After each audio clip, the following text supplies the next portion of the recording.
수도권에 있는 뭐 50대의 자산이라면서 뉴스에서 소개하고 있습니다. 자산 전체가 32억이고 부동산이 26억, 그리고 현금성 자산이 한 6억쯤 된다. 그리고 그네들의 이제 은퇴 후 예상 생활비는 591만 원이다 라고 이야기하고 있는데요. 참 이런 뉴스가 아닌 것 같죠. 사실상 이 말도 안 되는 이야기들이 언론에 이렇게 나와 있는 걸 보면 참 많은 생각들이 듭니다. 자산이 26억이다. 뭐 물론 그렇게 돈이 많은 사람이 있긴 할 거예요. 근데 그렇게 많은 자산을 가지고 있는 사람을 사례로 내보이는 이유가 뭘까요? 그리고 그런 50대가 노후에 은퇴하고 난 이후에 생활비로 생각하는 게 591만 원이랍니다. 아마 부부겠죠. 부부의 이제 생활비, 두 명의 생활비를 591만 원으로 예상하고 있다는데, 이건 아마 모르긴 몰라도 상위 5% 이내 안에 들어가는 사람일 겁니다. 뭐 제가 정확하게 뭐 상위 몇 프로인지는 모르겠습니다만은 매우 경제적으로 여유가 있는 사람일 거라는 거죠. 보통 사람들의 사례가 아니라고 저는 생각합니다. 참 이런 거 보면 좀 어처구니가 없죠. 최근에 제가 본 뉴스로는 노년에 은퇴하고 난 이후에 희망하는 노년 생활비가 191만 원이랍니다. 190만 원인데 이게 1인당이기 때문에 2인으로 따지면 380만 원이죠. 최소 생활비를 한 140만 원, 130만 원 가량으로 생각한다는데, 이것도 2인으로 이제 계산하면 260만 원이죠. 근데 제가 또 본 뉴스에는 아까 말씀드렸던 26억 자산을 가지고 있는 이 사람의 노후의 예상 생활비가 이제 그렇게나 많다고 하니 참 황당한 거죠. 답답하기도 하고 590만 원이라 하니 좀 너무 큰 금액 같다라는 생각이 드는 거죠. 현역 때도 590만 원의 생활비를 가지고 사는 사람이 몇이나 될까라는 생각이 드는데요. 참 이런 뉴스를 보면서 도대체 어떻게 생각을 해야 되나라는 고민이 들 정도입니다. 제가 이제 뉴스를 매일같이 보잖아요. 쭉 읽어보고 사람들의 댓글도 확인하고 하는데, 이 뉴스의 기준이 없이 자기네들 마음대로 막 그냥 쏟아내는 기사들이 생각보다 많더라는 겁니다. 그래서 제가 그 기사 제목 그대로, 내용 그대로 얘기하다 보면 본의 아니게 다른 사람들이 항의를 받는 경우도 많아요. 왜냐? 이 말도 안 되는 내용, 말도 안 되는 제목인 경우가 적지 않기 때문입니다. 이번 사례도 마찬가지죠. 수도권에 사는 50대 남성의 사례를 가져왔는데 좀 화가 나는 거죠. 이게 무슨 대표적인 사례가 될 수 있냐라는 겁니다. 이 말도 안 되는 이 개소리 하는 얘기를 참 어떻게 받아들여야 될까요? 보통의 사람들은 이 통장의 잔고에 5천만 원 1억도 없습니다. 5천만 원 1억이 뭡니까? 1,000만 원 가지고 있는 사람도 잘 없다라는 것. 대려 마이너스 1억, 마이너스 2억 빚을 가지고 있는 사람들이 되게 많은 시대가 지금의 시대다라고 보면 거의 맞을 것 같습니다.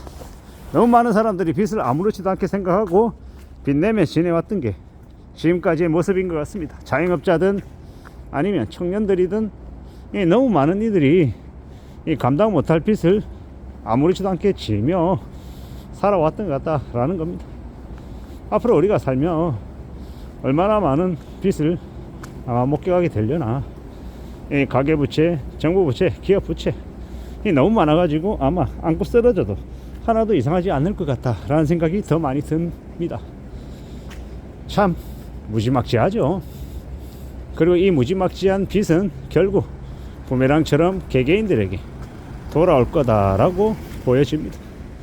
잘 생각하며 살아가야죠. 잘 좀 따져봐야 될 것 같습니다. 어떻게 흘러가는지, 어떻게 이제 모습들이 이제 만들어질지에 대해서는 좀 살펴볼 필요가 있는 것 같습니다. 참 막막하죠. 지금의 시대에 이 많은 어려움을 겪는 사람들이 생각보다 많다라는 겁니다. 이 작년 한 7월쯤에 회사에 이제 뭐 동료가 이제 사정으로 회사를 그만뒀어요. 그리고 지금 대략 한 6개월이 지났는데 그 6개월 동안 회사를 무려 3번이나 옮긴 거예요. 자리매김을 못하고 있는 거죠. 일을 잘한다 못한다와 상관없이 이미 나이가 들어서 어느 곳에 가서 뿌리를 내리고 정착하기가 쉽지 않은 겁니다. 그러니까 그게 이제 지금의 시대, 지금의 모습들이다 라고 보면 맞을 것 같습니다. 아무리 새로운 곳에 가서 일을 열심히 잘 하고 싶어도 그렇게 잘 하는 게 가능하지 않더라는 겁니다. 그런 우려스러운 상황들이 사방에서 벌어지고 있는 것 같습니다. 앞으로 이제 월급이 깎이는 일도 엄청나게 많이 늘어난다고 합니다. 그렇게 얘기하면 또 어떤 이는 반론제 얘기합니다. 월급은 연봉은 삭감될 수가 없다. 그건 노동법에 위배되기 때문에 안 된다 라고 이렇게 얘기하는 사람이 있을 겁니다. 근데 제가 말씀드린 의미는 뭐냐, 이제 항상 고정적으로 항상 당연하게 들어오다시피 하는 이 성과급, 보너스 이런 것들 다 사라진다는 겁니다. 왜냐하면 성과급은 줘도 되고 안 줘도 되는 거죠. 그게 통상적인 임금으로 인정하고 있었을 뿐 회사의 실적이 안 좋으면 안 줘도 되는 이제 그런 것들이 있는 겁니다. 그런 것들이 이제 적용이 되는 거죠. 그러면 이제 실제로 피부로 느끼기에는 소득이 왕창 줄어든 걸로 이제 느끼는 겁니다. 한때 이 캐시카우로 작용했던 이 석유화학이 중국의 저가 공세로 되게 어렵죠. 마이너스를 내보이고 있습니다. SK든 롯데든 말입니다. 그러면 그네들이 받던 연봉이 1억 1천, 1억 2천, 1억 5천이었는데 그만큼 받을 수 있겠냐라는 겁니다. 인력들 퇴근 내보내고 이제 연봉 반토막 나고 하는 일들이 부지기수로 발생한다라는 거. 이런 무지막지한 일들이 계속 벌어지고 있는 상황이 지금이기 때문에 우리는 조금 더 염려하고 조금 더 우려하며 삶을 살아가야 될 것 같습니다. 내가 지금 500 받고 있으니까 내년에도 500 받고 또 내후년에는 600 받고 그 다음에는 700 받는 이런 예상은 이제는 버려야 될 겁니다. 이 급여가 삭감되지 않고 유지만 돼도 감사하다라고 생각하며 지내야 될 겁니다. 그만큼 지금 상황이 안 좋다라는 거.